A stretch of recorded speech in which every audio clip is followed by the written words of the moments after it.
Revanth సర్కార్పై journalist సంఘాలు తిరగబడ్డాయి. కొత్త accreditation జారీలో ప్రభుత్వ మార్గదర్శకాలను జర్నలిస్టులు తప్పుపడుతూ నిరసన వ్యక్తం చేశారు. ఈ మేరకు లక్డీ కపూర్లోని హైదరాబాద్ కలెక్టరేట్ను జర్నలిస్టులు ముట్టడించడాన్ని పోలీసులు అడ్డుకున్నారు. దీంతో అక్కడ తీవ్ర ఉద్రిక్తత చోటు చేసుకుంది. జర్నలిస్టులపై జులుం ప్రదర్శించిన పోలీసులు వారిని అక్రమంగా అన్యాయంగా అరెస్ట్ చేసి ముషిరాబాద్ పోలీస్ స్టేషన్కు తరలించారు. ప్రభుత్వం జారీ చేసిన 252 జీవోను వెంటనే వెనక్కి తీసుకోవాలని జర్నలిస్టులు ఏకకంఠంతో నిర్ణయించారు. కేసీఆర్ ప్రభుత్వంలో రాష్ట్ర వ్యాప్తంగా 23,000 అక్రిడేషన్ కార్డు జారీ చేస్తే రేవంత్ సర్కార్ 252 జీవోతో 10,000 అక్రిడేషన్ కార్డుల కోత పెడుతోందని జర్నలిస్ట్ సంఘాలు ఆరోపించాయి.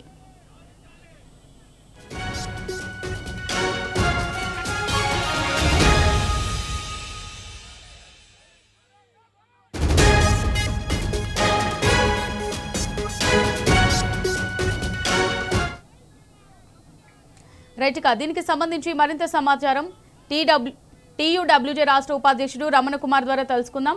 రమణ గారు చెప్పండి, అసలు ఏం జరిగింది? అంటే ఈ కాంగ్రెస్ ప్రభుత్వం ఏదైతే తీసుకొచ్చిందో జీవో 252 అనేది ఫీల్డ్ రిపోర్టర్స్ అట్లనే డెస్క్ జర్నలిస్టుల మధ్య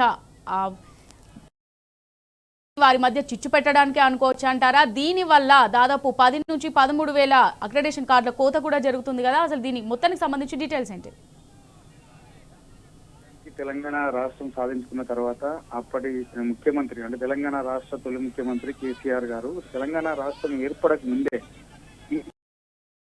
ఇక్కడ హైదరాబాద్ హెడ్ క్వార్టర్ లో ఉన్నటువంటి నగరంలో నిర్వహించినటువంటి ఎగ్జిబిషన్ గ్రౌండ్స్ లో టీజీఎఫ్ ఆధ్వర్యంలో నిర్వహించిన ఒక భారీ తెలంగాణ జర్నలిస్టుల జాతరలో ఆయన ఇంకప్పటికి ముఖ్యమంత్రి కాలేదు. వారు తెలంగాణ రాష్ట్రం ఏర్పడింది. తెలంగాణ రాష్ట్రానికి ఎన్నికలు జరగడానికి ఒక 3 నెలల కాల వ్యవధి ఉన్నది. ఆ సమయంలో అక్కడికి వచ్చి వారు ఏమి హామీ ఇచ్చారంటే తెలంగాణ రాష్ట్ర సాధన ఉద్యమంలో తెలంగాణ జర్నలిస్టులు కూడా తమ వంతు పాత్ర పోషించారు. తెలంగాణ కోసమే తెలంగాణ జర్నలిస్టులు అన్న నినాదంతో తెలంగాణ కోసం పోరాడారు. కాబట్టి తెలంగాణ రాష్ట్రంలో జర్నలిస్టులకు అన్ని రకాలైనటువంటి సౌకర్యాలు కల్పించాలి, ఆ బాధ్యత నేను తీసుకుంటానని చెప్పి వారు ఆ రోజు ప్రకటించారు. అట్లా ప్రకటించిన మాటకు కట్టుబడి 2014 ఎన్నికల తర్వాత కేసీఆర్ ముఖ్యమంత్రి అయిన వెంటనే 2016లో ఒక కమిటీ వేసి అప్పుడు సీనియర్ జర్నలిస్ట్ అయినటువంటి రామకృష్ణమూర్తి గారు, ఇప్పుడు మీడియా అకాడమీ చైర్మన్ గా ఉన్నటువంటి కె శ్రీనివాస్ గారు, అమర్ గారు, ఇట్లా ఇంకా చాలా మంది మాజీ ఆంధ్రజ్యోతి ఎడిటర్ అయినటువంటి కె శ్రీనివాస్ గారు, ఇట్లా చాలా మంది సీనియర్ జర్నలిస్టులు అందరితో కలిపి ఒక కమిటీ వేసి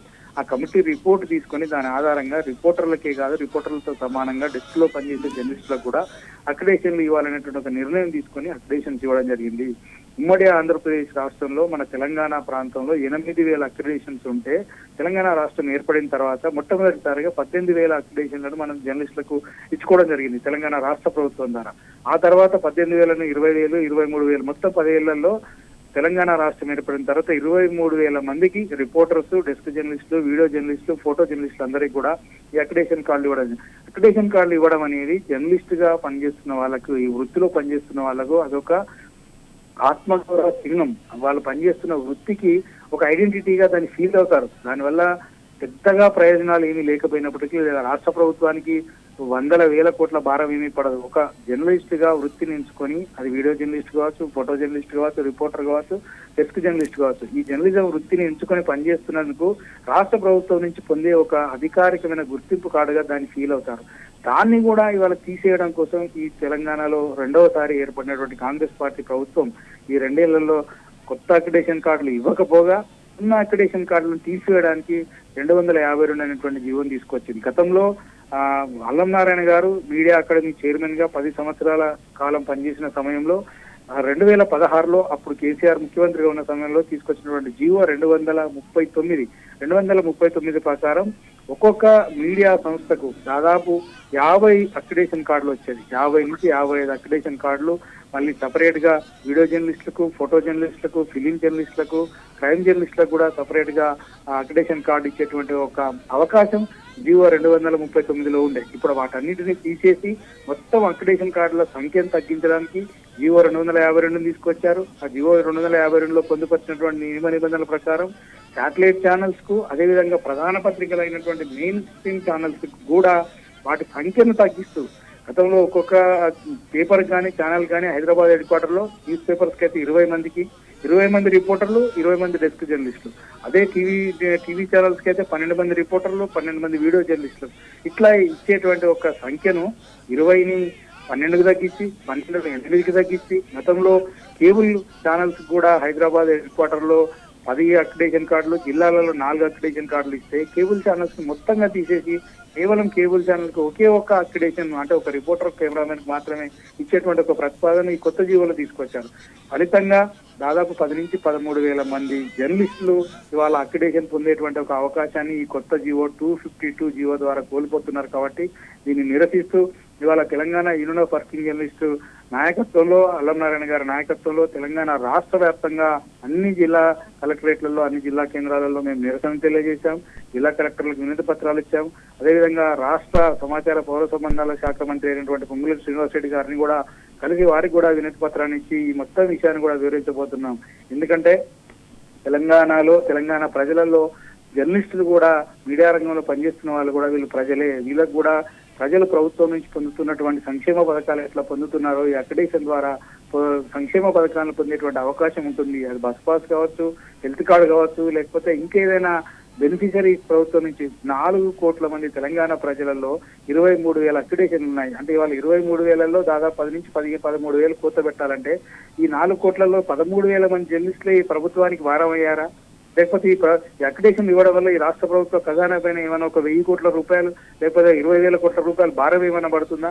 దీని విషయంలో ముఖ్యమంత్రి కానీ సమాచార పౌర సంబంధాల శాఖ మంత్రి అయినటువంటి పొంగులేటి శ్రీనివాసరెడ్డి గారు కానీ మేము పునరాలోచన చేయాలని మా Telangana union of working journalist సంఘం తరఫున మేము కోరుతున్నాము, డిమాండ్ కూడా చేస్తున్నాం. ఎందుకంటే ఈ జర్నలిస్టుల నోటికాడి బుక్కను లాక్కోవడం లాంటి చర్య ఇది.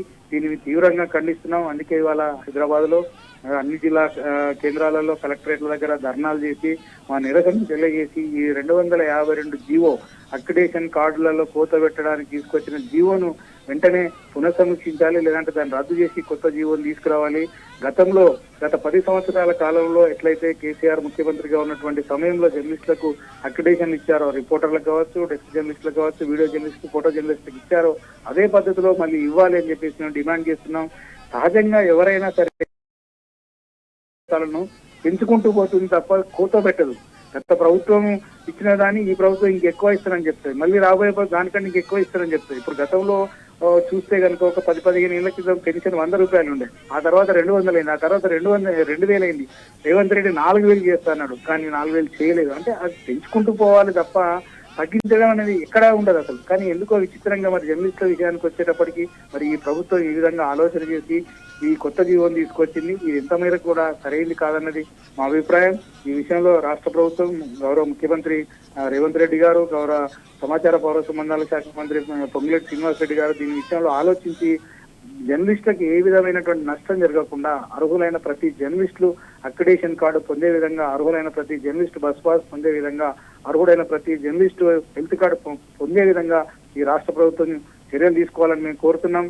ప్రజాపాలనలో ప్రజలకు మరిన్ని సంక్షేమ పథకాలు అందించే విధంగా ప్రభుత్వ నిర్ణయాలు ఉండాలి తప్ప ఉన్న సంక్షేమాన్ని కోత పెట్టే విధంగా ఉండడం అనేది చాలా దారుణమైనటువంటి అంశం. ఇది విచారించదగ్గటువంటి అంశం. కాబట్టి యూడబ్ల్యూ యూనియన్ పక్షాన దీన్ని తీవ్రంగా ఖండిస్తూ వెంటనే ప్రభుత్వం స్పందించి ఈ జీవోలో పూర్తి స్థాయిలో మార్పులు తీసుకురావాలని చెప్పి మేము డిమాండ్ చేస్తున్నాం. అమూల్య, రైట్. ఒకవేళ గనక ప్రభుత్వం ఈ జీవో 252 ఏదైతే ఉందో ఇందులో ఎలాంటి మార్పులు లేవు, ఇది యథావిధిగా ఈ విధంగానే ఉంది అని అనుకున్నట్టయితే జర్నలిస్ట్ యూనియన్ సంఘాలు తీసుకునే నెక్స్ట్ స్టెప్ ఏ విధంగా ఉంటుంది అనుకోవచ్చు రమణ గారు? ఖచ్చితంగా మేము జర్నలిస్ట్ యూనియన్ గా ఇవాళ చేసినటువంటి నిరసన ఒక ప్రాథమిక రూపం మాత్రమే. దీని నుంచి రాష్ట్ర ప్రభుత్వం స్పందిస్తుందని మేము భావిస్తున్నాం. ఒకవేళ స్పందించకపోతే భవిష్యత్తులో ఇంకా ఆందోళన కార్యక్రమాలు ఉధృతం చేస్తాం. ఎన్టీఆర్ కమిషనరేట్ ముట్టడిస్తాం. పౌర సరఫరాల శాఖ మంత్రిని, పౌర సంబంధాల శాఖ మంత్రి అయినటువంటి పొంగులేటి శ్రీనివాసరెడ్డిని కానీ కలుస్తాం. అవసరమైతే కోర్టుకు వెళ్లి కూడా న్యాయపరంగా గతంలో ఉన్నటువంటి 239 ఎట్లా ఉందనేటువంటి తేడాలను వివరిస్తూ మేము న్యాయస్థానాల మెట్లు ఎక్కి కూడా జర్నలిస్టుల పక్షాన పోరాటం చేయడానికి సిద్ధంగా ఉన్నాం. ఎందుకంటే పోరాడడం అనేది మాకు కొత్త కాదు, మా యూనియన్ కానీ మా జర్నలిస్టులకు కానీ కొత్త కాదు. తెలంగాణ ఉద్యమంలో 14 ఏళ్ల పాటు ప్రత్యేక రాష్ట్రం కోసం పోరాడిన వాళ్ళం. మా హక్కుల కోసం, మాకు రావాల్సినటువంటి వాటా కోసం మేము పోరాడడానికి ఏ రకంగా కూడా మేము వెనక్కి వెళ్ళము. మాకున్నటువంటి ప్రజాస్వామ్యబద్ధంగా ఉన్నటువంటి అన్ని వేదికలను ఉపయోగించుకుంటాం. ప్రజాస్వామ్యబద్ధంగా ఈ ప్రభుత్వం దృష్టికి తీసుకెళ్లే ప్రయత్నం చేస్తాం. ప్రభుత్వం స్పందించకపోతే పోరాట రూపాల్లో మరింత ఉధృతం చేస్తాం. భవిష్యత్తులో నల్లబాడీలతో నిరసన కావచ్చు, మంత్రులను కలవడం కావచ్చు, ఎమ్మెల్యేలను కలవడం కావచ్చు, ఐఎన్టీఆర్ కమిషనరేట్ ముట్టడించడం కావచ్చు, లేకపోతే మీడియా అకాడమీ ముందు కూడా ధర్నా నిర్వహిస్తాం. అట్లా కూడా స్పందించకపోతే రాజ్యాంగబద్ధంగా ఉన్నటువంటి కోర్టులు ఉన్నాయి మాకు, కోర్టుల ద్వారా వెళ్ళి మాకు రావాల్సినటువంటి హక్కులను కూడా మేము సాధించుకోవడానికి పోరాటం చేస్తామని తెలియజేస్తున్నాం. రైట్, థ్యాంక్ యూ రమణ గారు.